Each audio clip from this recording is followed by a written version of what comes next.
Hello, dear listener. Today I will tell you one of the urban legends that I was told when I was traveling around the world looking for the most exciting urban legends.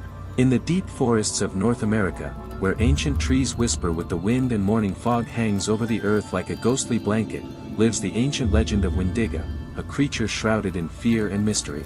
Long ago, when the world was still young and spirits walked among men, a brave hunter named Wapiti lived among an Algonquian tribe. He was renowned for his strength and wisdom, but a shadow lurked in his heart, a thirst for power. The spirits answered. But the price was terrible. Elk had to give up his soul. The moment he agreed, his body began to change.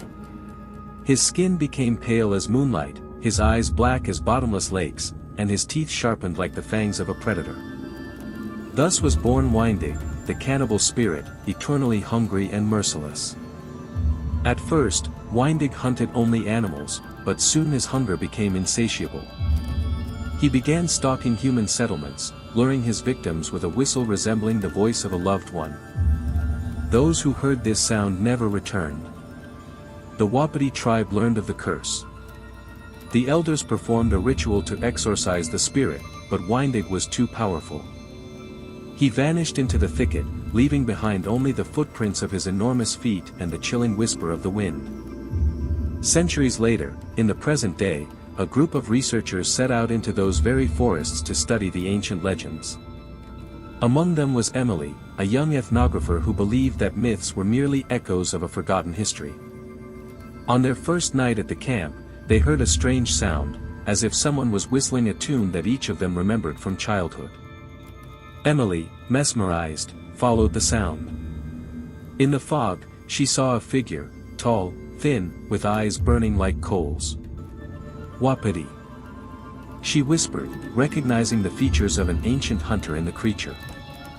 Windyge held out his hand to her, and Emily felt a chill seep into her soul. But at the same moment, a rooster crowed, the first sign of dawn. The spirit hissed and disappeared into the mist, leaving only the echo of its whistle. Emily returned to the camp, but has been plagued by nightmares ever since. She began to study the legends more deeply and learned that Windyge is not just a monster. He is a reminder that the thirst for power and violation of natural laws can turn a person into a monster. To remove the curse, it was necessary to find the last trace of Wapiti, a stone with his name hidden in the depths of the forest. Emily went looking for him and finally found him by an ancient oak tree.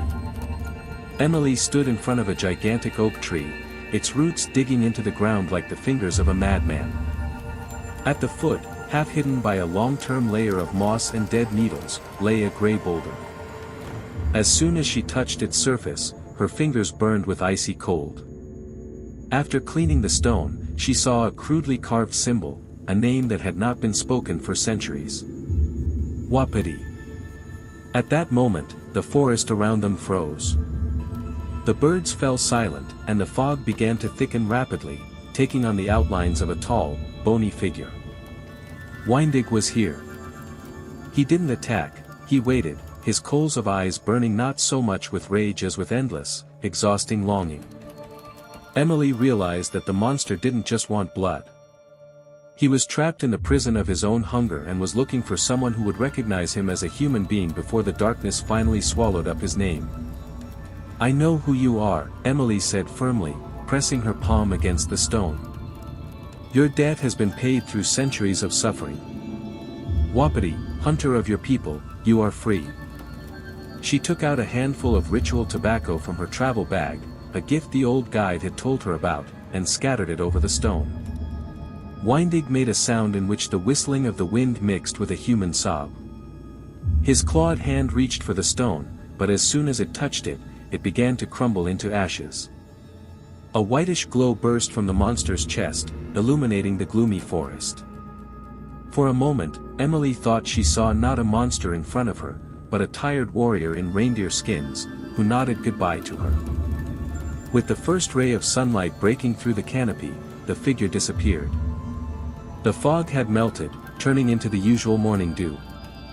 Emily returned to the city, but she no longer wrote dry scientific reports. She knew. Legends are not just fairy tales.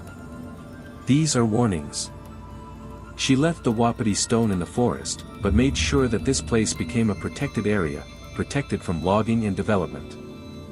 Sometimes, on quiet winter evenings, when a blizzard howls outside the window, it seems to her that she hears a whistle.